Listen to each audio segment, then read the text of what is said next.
What if your old radio, the one you've had for years and just assumed was broken, suddenly started talking to you? What would you do? And what if what it told you wasn't just personal, it was also deadly? Well, if you live in Ohio in 2023, you don't have to wonder because that happened to a real man. But what the radio said before that is the real horror. It all started when Michael, an unassuming 28-year-old guy who lived alone in a quiet neighborhood in Ohio, decided he wanted to redecorate. He was passionate about antiques and older styles, so he hit up a local flea market known for vintage electronics.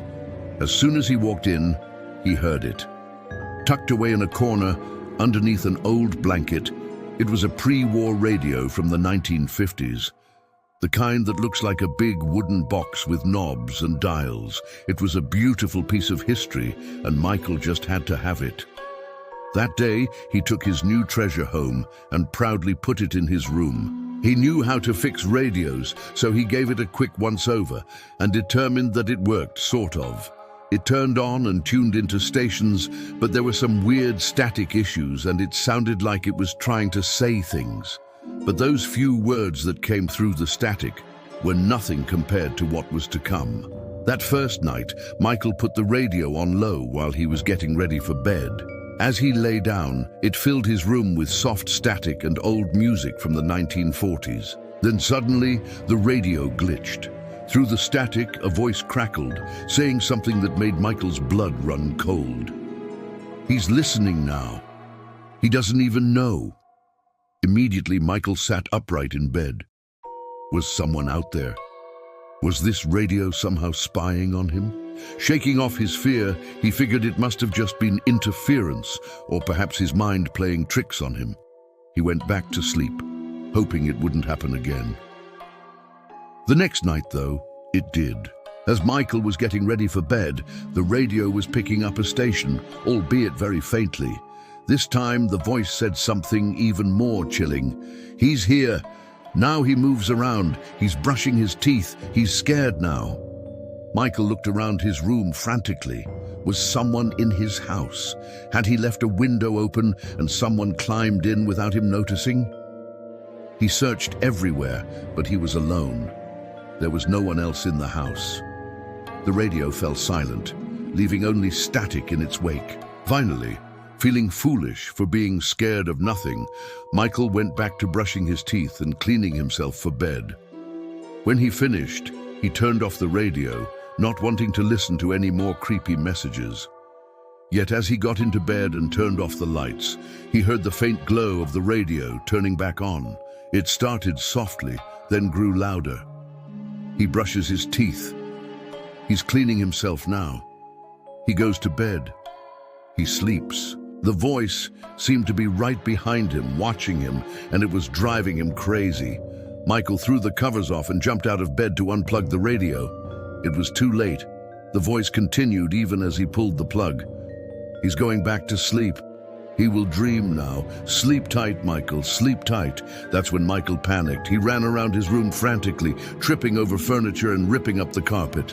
But no matter what he did, the voice continued uninterrupted, like it was coming from inside his head. Exhausted and defeated, he finally calmed down, plopped onto his bed and tried to get the image of the radio out of his mind. But he couldn't stop thinking about the ominous last message. Sleep tight. Sleep tight. Sleep tight.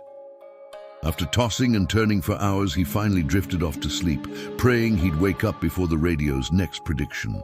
Yet when he woke up, it was to the sound of birds chirping outside. His radio was silent. Relieved, he brushed off the previous night's events as a strange, one-off occurrence. Maybe it was just a glitch. Maybe he really had been going crazy. But that same Friday night, disaster struck again.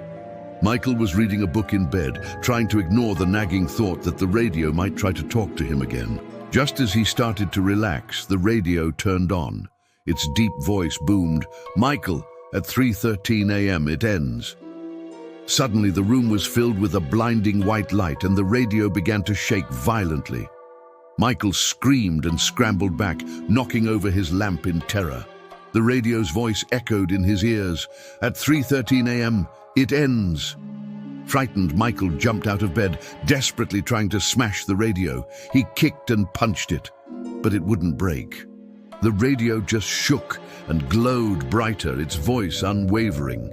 With shaking hands, he yanked the radio from the wall and flung it across the room. Then, crawling into a corner, he hugged himself tightly, trying to calm his breathing. But the radio's words echoed in his mind. At 3:13 a.m., it ends.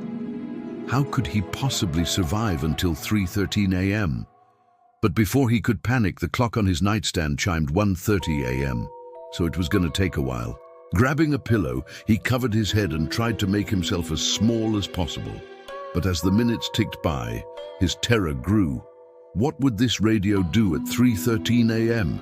Would he even be alive to see it? To distract himself, he started counting backwards from 100. By the time he reached 0, it was 3:12 a.m. He peeked out from under the pillow. Nothing had happened yet, but then the clock chimed 3:13 a.m. Michael squeezed his eyes shut, bracing for whatever would happen next. That's when his neighbors, Mrs. Gable and Mr. Williams, heard a loud electrical surge, followed by a giant crash. They felt the power in the building flicker for a moment, but when they checked their circuit breakers, everything was fine. Thinking it must have been a transformer issue, they went back to their apartments, but little did they know, Michael wouldn't make it to morning. When paramedics arrived at Michael's apartment at 9 a.m. the next day, they found him lying dead on his floor. His eyes were wide with terror, frozen in a silent scream. But there was no sign of trauma. No one had broken into the apartment. All the windows and doors were locked from the inside.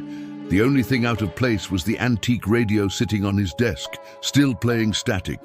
The coroner examined Michael's body and found no cause of death. There were no signs of struggle, no indication of foul play. It was as if Michael had simply died of fright, which in rare cases can lead to cardiac arrest. But how could the radio have caused his death? Did it emit a lethal electromagnetic pulse?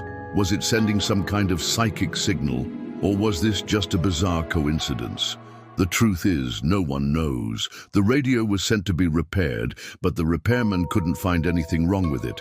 He even replaced the tubes and tested the wiring, but it still didn't work. Some believe the radio was cursed, but others think it was just a case of mass hysteria. After all, Michael had been watching too many horror movies lately, and he was already jumpy from hearing the radio's eerie messages. Whatever the truth, the antique radio was an unsettling mystery that baffled experts and haunted the town. A year later, it was sold at an online auction with no reserve price. The mysterious radio didn't receive a single bid. Maybe no one wanted to listen to it ever again. And that's why the antique radio that predicted death is still sitting in the corner of the shop, gathering dust and maybe secrets. Thanks for watching. If you enjoyed this story, make sure to like, subscribe, and hit the notification bell so you never miss a chilling tale. Stay safe and remember, sometimes the past never really dies.